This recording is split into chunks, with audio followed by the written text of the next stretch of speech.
limites. Compromisso Petrobras. Atenção, emissoras da Rede Globo, para o top de 5 segundos.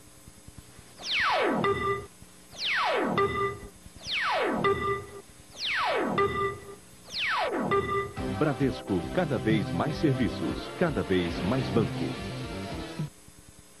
Escombros na obra inacabada. Operários morrem no desabamento de uma laje em Porto Alegre. 83 candidatos por vaga. E não é vestibular. Um sorteio define quem vai ganhar casa própria em São Paulo. Fazendeiros suspeitos da morte de Sem Terra, no Pará, têm prisão decretada. Gustavo Borges vence o maior nadador da atualidade e ganha ouro na Copa do Mundo de natação. Parece que os outros carros estão com o freio de mão puxado. Só dá McLaren na primeira fila do Grande Prêmio do Brasil. Um Brasil que o Brasil não conhece. Numa cidadezinha de Mato Grosso, minhoca vira dinheiro. Num velho forte da fronteira, soldados ainda se vestem como na Guerra do Paraguai. Morre no Rio Paulo Biratã, um dos maiores diretores da história da nossa TV. Veja agora no Jornal Nacional.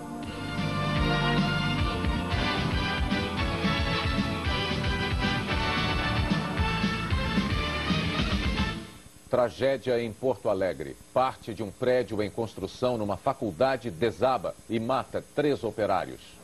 O prédio de 10 andares, que há 3 dias já vinha sendo usado para as aulas da Faculdade de Direito da PUC de Porto Alegre, estava na última etapa de construção.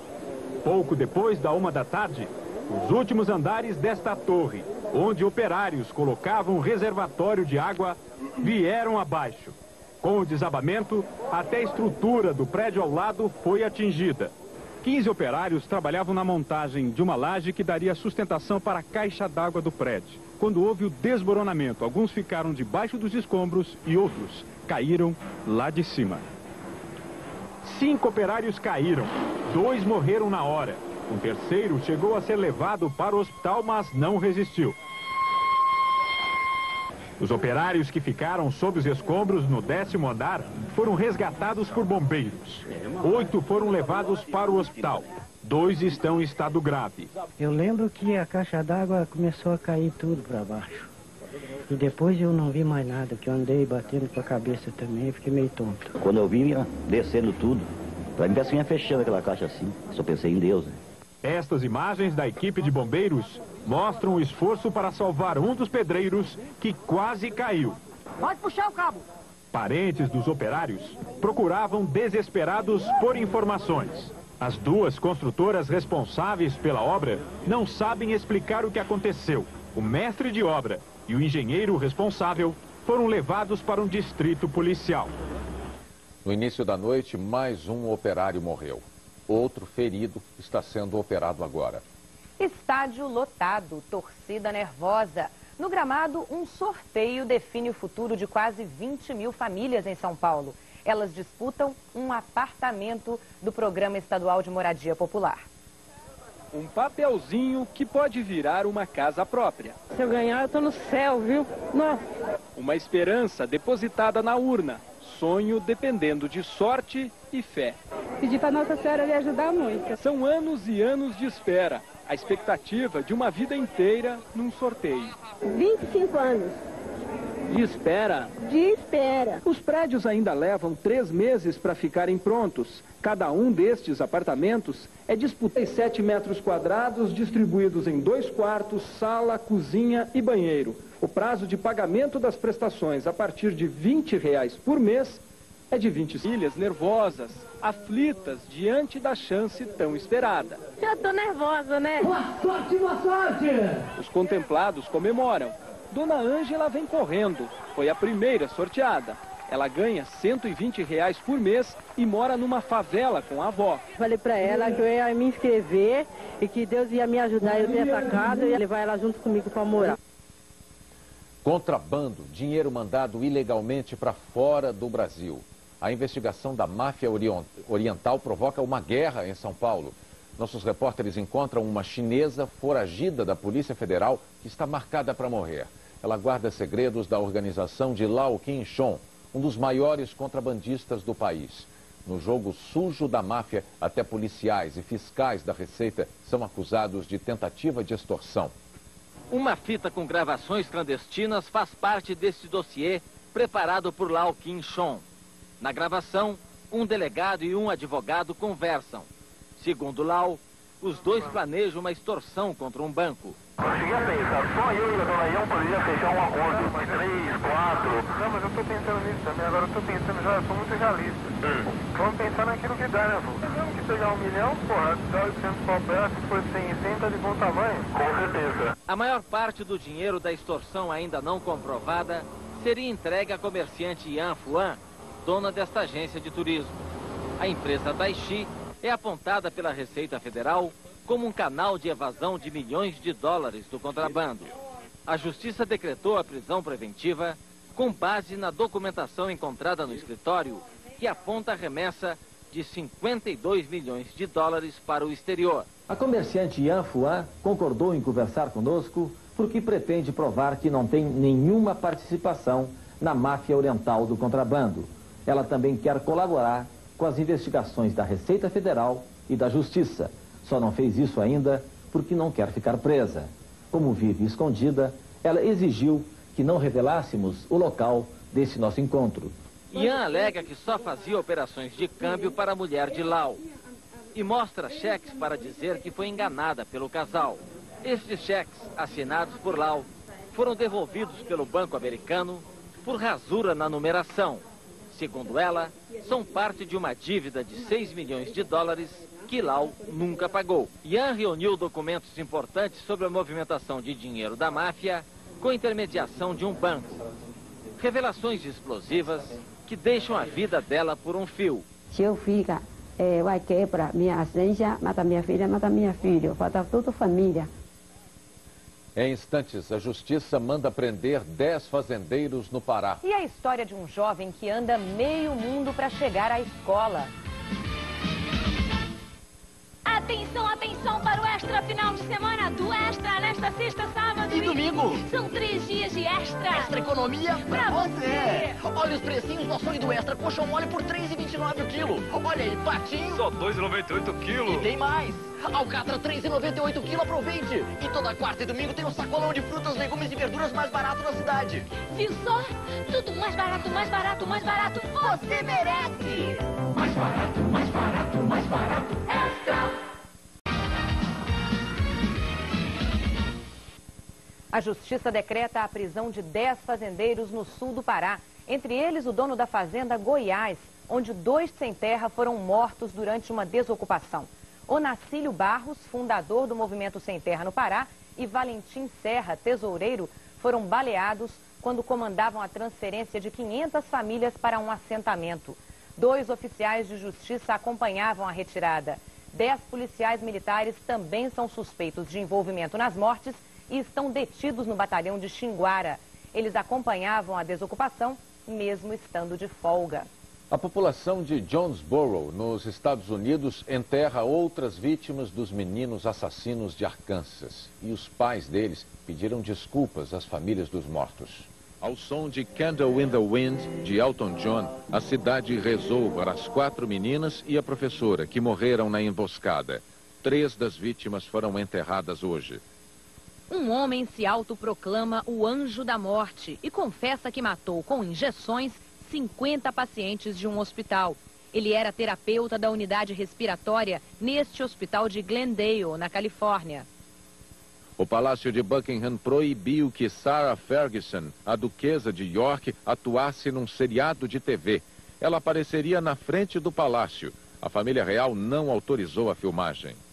Exploradores europeus tentam cruzar o Polo Norte a pé. Depois de 15 dias de caminhada, eles recebem a primeira carga de suprimentos de um avião a 50 graus abaixo de zero. O lixo do sucesso. Titanic atrai curiosos e espalha sujeira em Rosarito, no México. Os colecionadores de quinquilharias invadiram o terreno que serviu de locação. Levam pedaços do navio e peças do cenário. O dono do terreno está furioso com Titanic. Acordar no meio da madrugada, enfrentar lama, atoleiro, tudo para chegar à escola. Esta é a vida de Romualdo e de muitos estudantes no interior do Brasil. Ainda não são 3 horas da madrugada e Romualdo já está de pé. Guiado pela luz da vela, lava o rosto no tanque e prepara as bolsas com o material escolar e a muda de roupa. Com Deus, Deus te acompanhe. Romualdo deixa para trás a casa dos pais, agricultores em Putunã, uma vida isolada no Vale do Ribeira, a 100 quilômetros de Curitiba. É uma jornada longa e que fica pior quando chove. Lanterna na mão, Romualdo sobe e desce morros. Atravessa cercas.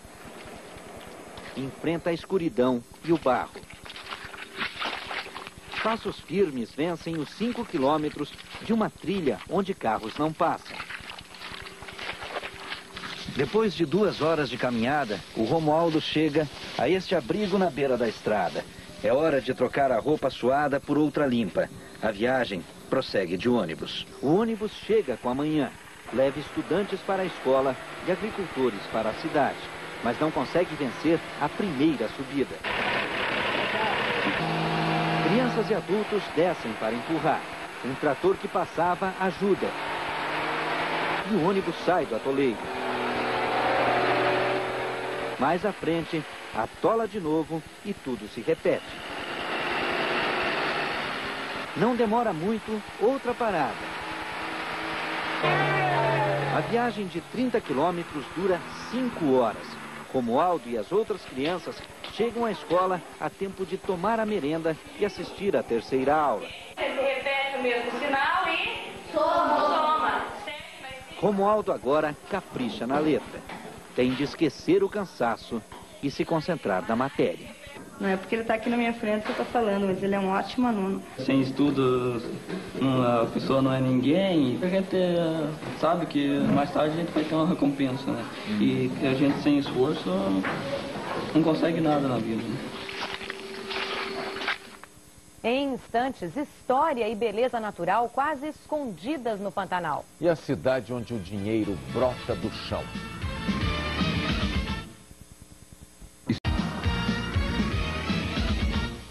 Um paraíso natural quase desconhecido. Um pedaço da nossa história pouco divulgado.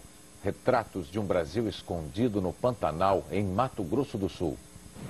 Isolado no ponto mais estreito do rio Paraguai, na fronteira com a Bolívia, o Forte Coimbra, construído no século XVIII, guarda segredos do passado e mantém até hoje as tradições de defesa do território. Soldados com uniformes da Guarda Portuguesa do século passado recebem os visitantes. A fortaleza de pedra, com muros de 2 metros de largura, impediu a invasão espanhola em 1801, mas não segurou os paraguaios, que tomaram o forte na guerra, em 1864. Um detalhe assustador aqui no Forte Coimbra é a masmorra. Os presos eram colocados nesse cubículo que não tem janela e nem entrada de ar.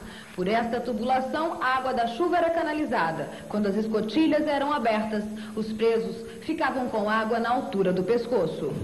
A região em volta do forte não guarda só história. A natureza também tem seus mistérios e belezas pouco conhecidas. O caminho é entre as pedras. Pelo buraco na rocha, uma descida de 30 metros. Lá embaixo, a surpresa, uma galeria com um lago de água cristalina. Meio assim, mágico, né? Ao mesmo tempo dá uma impressão de sinistro, mas é muito bonito o lago. A área do forte e da gruta é tão isolada que só agora vai ter energia elétrica. A rede está sendo construída pelo Batalhão de Fronteira. Passa no meio do Pantanal. Nos alagados, os militares vencem os desafios na lama. Ameaças naturais aparecem no meio do lamaçal. Jacaré, sucuri. Os bichos são retirados do caminho e soltos no mato. Aqui, todos os limites são testados, até o da paciência. Os soldados passaram no teste, enfrentam o sacrifício com bom humor. Um jogador de futebol cai do 10º andar de um hotel em São Paulo. Domingos César da Falon era zagueiro do Atlético Taquaritinga. O corpo foi encontrado de madrugada na calçada. A família do jogador acredita em acidente. A polícia está investigando o caso. Nem terno, nem gravata. Prefeitos do Paraná se reúnem para discutir a administração pública e tentam desenvolver a criatividade. Aqui, eles remam juntos para fugir de um mar infestado de tubarões. Festa dos Baixinhos. Mamãe Xuxa faz 35 anos e os fãs vão pra frente da casa da apresentadora no Rio para dar parabéns. Os detalhes da festa de aniversário da Xuxa você vai ver com Glória Maria amanhã no Fantástico. E o Show da Vida tem também novidades e revelações. Os perigos escondidos na água de enchente que invade ruas, carros e casas nas grandes cidades. A Fazenda da Polêmica. Daqui vão sair 5.000 galos de briga. As mulheres ricas que assumem a paixão por homens pobres. E algumas das novidades do Fantástico 98. Futuro já apresenta o carro ecológico, movido a ar. Na série Amigo Bicho, crianças sem medo de animais selvagens. E os altos papos começam com uma conversa franca sobre o que os filhos devem fazer quando a infidelidade ameaça a relação dos pais. Moeda forte brotando do solo. Numa região de Mato Grosso que já foi rica em diamantes, a população tira da terra dinheiro vivo. Em Alto Paraguai, a única lembrança da época do auge do garimpo é a placa na entrada da cidade. Agora o negócio que faz os garimpeiros saírem de casa de madrugada é outro. Eles pegam o mesmo caminho de antes e, em vez de procurar diamantes, vão catar minhocas. O difícil é arrancar, né? Arrancou, o comprador tem, né? Os pescadores usam as minhocas como isca e o trabalho dos minhoqueiros da região tem mercado garantido em todo o país. A Laércio veio do Piauí sonhando em ficar rico com os diamantes. Encontrou nas minhocas um jeito de ganhar dinheiro. Esse aqui é que sustenta a minha família. Faço uns R$50 por dia. No garimpo eles tinham de contar com a sorte para ganhar o dia. Agora é diferente, o ganho é certo. Essa mistura terra argilosa com áreas de mangue garante a fartura de minhocas por aqui.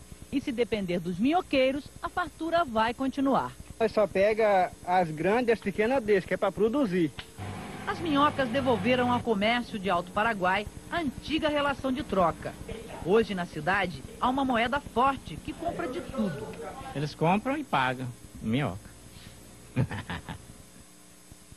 Daqui a pouco, Gustavo Borges deixa Popov para trás e leva o ouro em Paris. Mika Hakkinen é o pole position amanhã em Interlagos.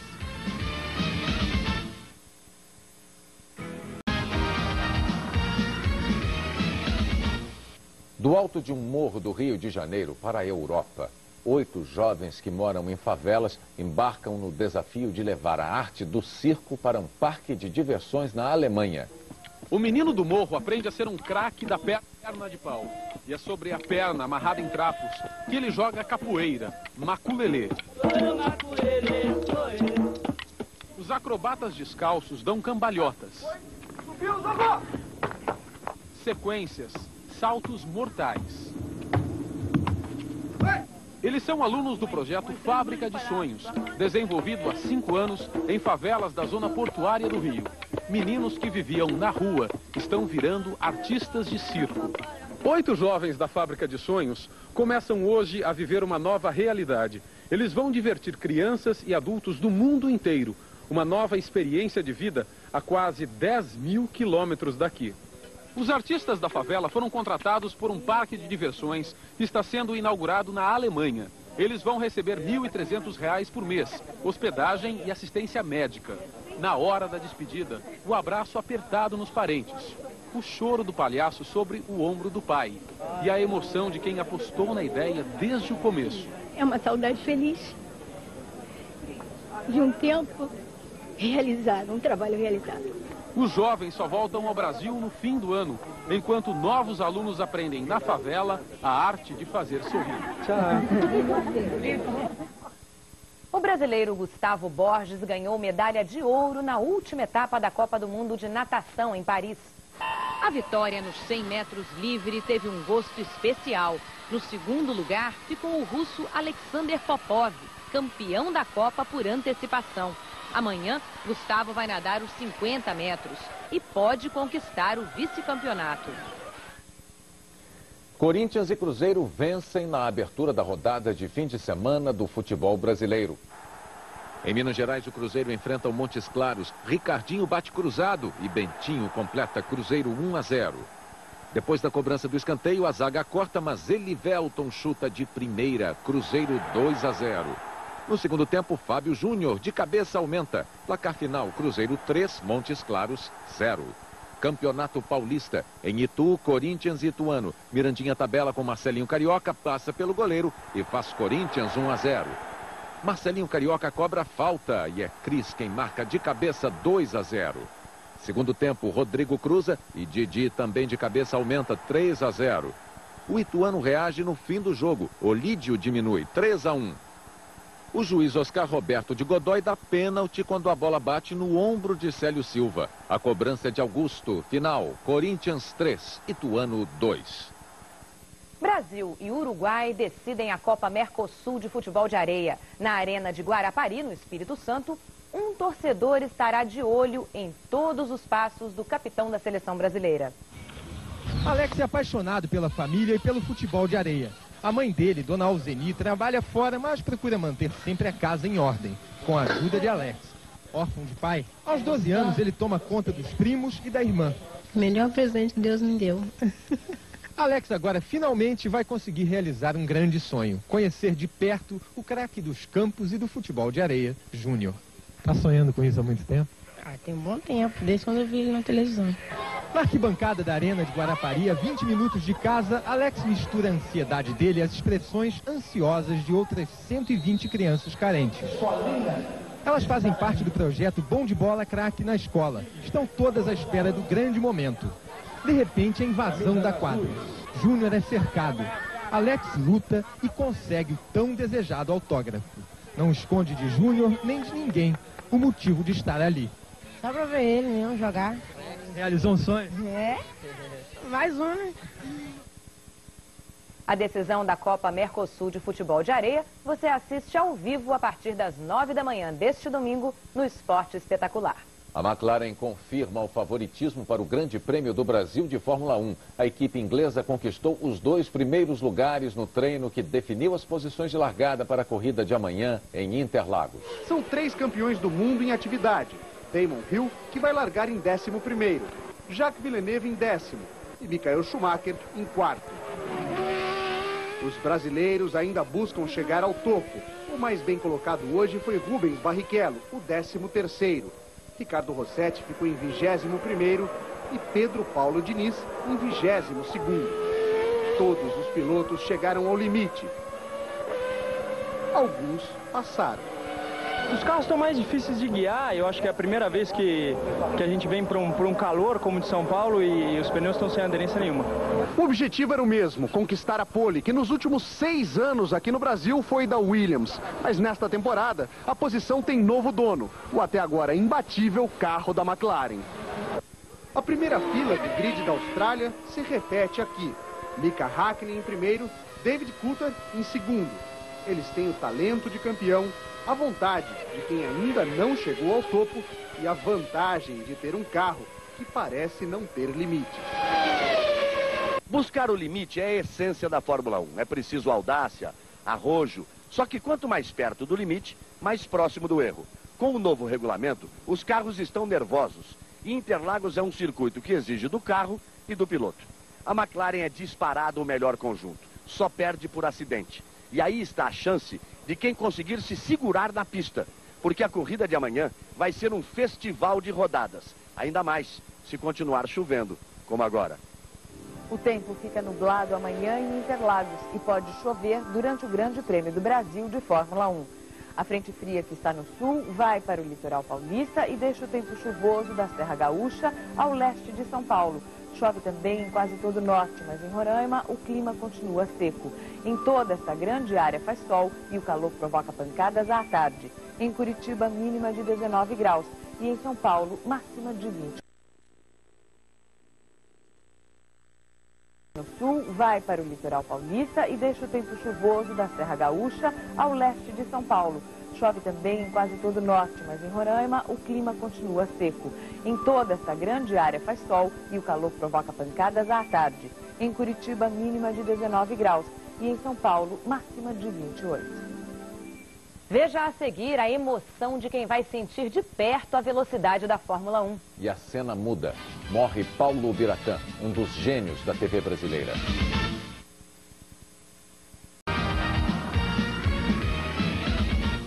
A concorrência insistiu, os fiscais concordaram e a McLaren treinou hoje. Nesses dias de treinos, a equipe esteve sempre pelo menos 1 segundo à frente do adversário mais rápido. Uma vantagem enorme quando se fala de Fórmula 1. Eleita inimiga comum, sofreu pressão e acabou proibida de correr com o freio inteligente, que as rivais imaginavam ser a única grande arma da equipe. Era grande, mas não única. Ron Dennis, o comandante, diz que a filosofia da McLaren é investir em tecnologia, por isso não gostou do que aconteceu. Agora, ele quer jogar toda essa história no lixo e concentrar-se na corrida. Vencer sem o freio revolucionário virou questão de honra. Enquanto todo mundo corre contra o tempo para ter um bom carro na corrida amanhã, aqui na McLaren o ambiente é tão tranquilo que sobra tempo até para as piadas. A última que correu aqui entre o pessoal é que sem o freio ficou mais fácil. Os pilotos não tinham como frear e o carro foi mais rápido. O treino da Fórmula 1 aguçou os sentidos da torcida. Ninguém consegue explicar o que sente ao ver e ouvir os carros na pista. E olha que foi só o treino. Ele tinha que estar na cama, de molho. Mas a contusão sofrida essa semana num jogo de futebol não impediu Ricardo de viver sua grande paixão. Pelo cheiro, você já sente o cheiro de Fórmula 1. Isso é fascinação. Isso é gostar. Mais alguns passos e ele bate o olho no autódromo. É bonito? Vale a pena, não vale? Carmen veio da Bolívia só pelo gostinho de estar aqui. Estou feliz de ouvir os autos, o carro, eu gosto disso. E vem gente de todo lugar. Alguns nem precisam dizer de onde. Na bagagem, cada um traz seu kit de acessórios para não perder um lance sequer. Não dá para ver, não dá para enxergar o número, você tem que conhecer os carros para poder entender o que está se passando. Conseguiu fotografar algum? É difícil, os carros passam muito rápido. Como? Mas adianta? Tá, adianta. Você pega alguma informação, né?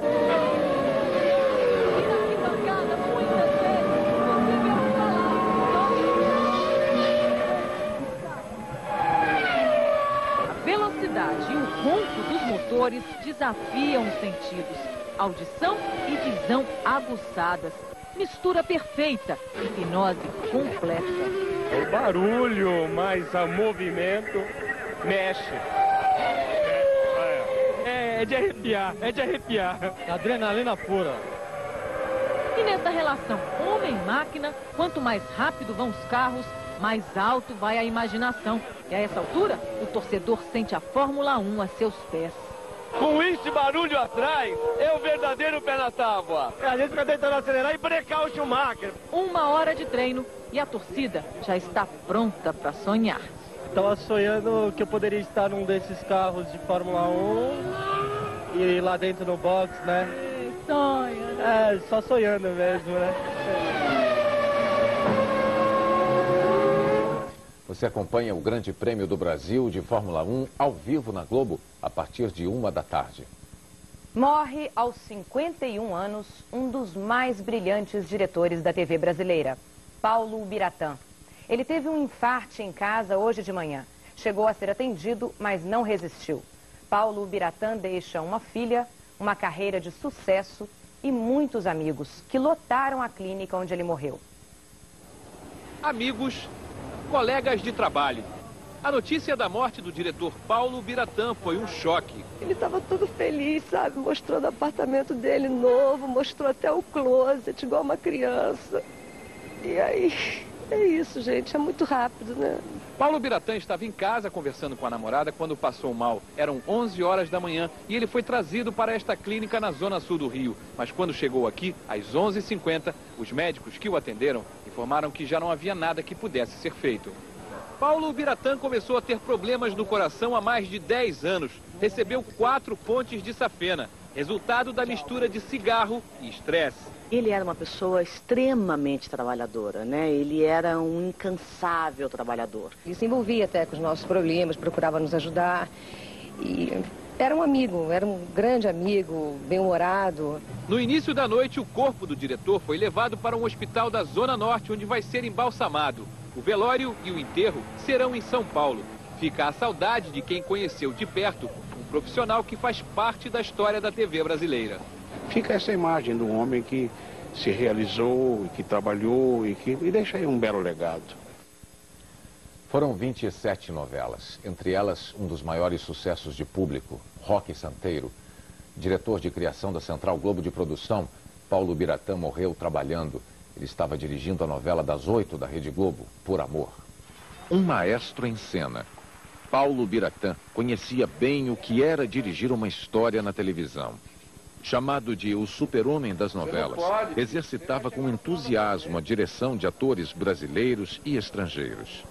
Aeroporto de Lisboa, gravação de cenas de pedra sobre pedra. Eu vou dar sinal para vocês irem, ok? Vou dar sinal para você ir, vou dar sinal para você descer. O Biratã mostra para os portugueses o jeito brasileiro de dirigir, persistente, até acertar o tom. Como quiser.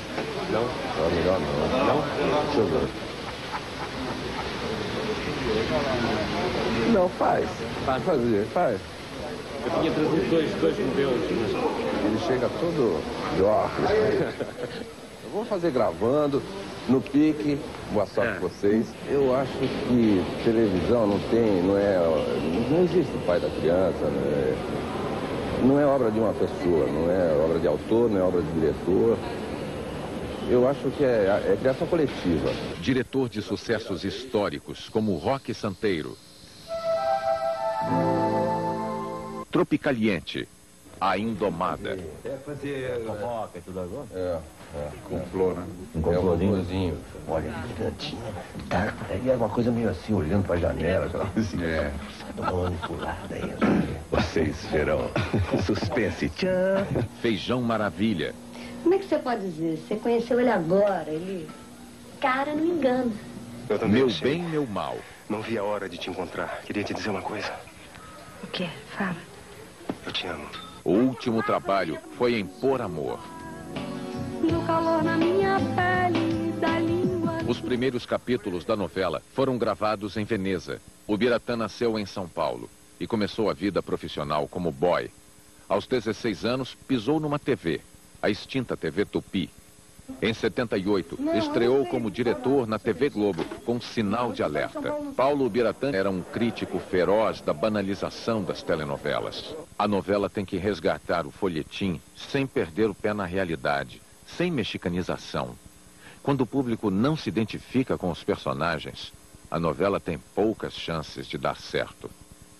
Eu acho que a paixão, paixão é universal, não tem latino, não tem germânico, não tem... É isso. Na última entrevista, dada ao Video Show, Paulo Biratã falou empolgado sobre a nova programação da Globo. Estamos estreando segunda-feira a novela Era Uma Vez. Estamos terminando de fazer o Por Amor. E estamos ainda fazendo o Corpo Dourado.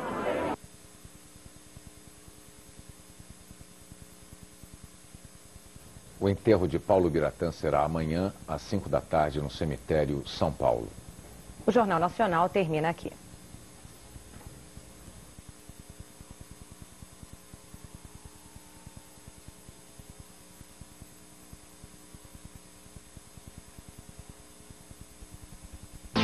Você ligado nos principais acontecimentos da cidade.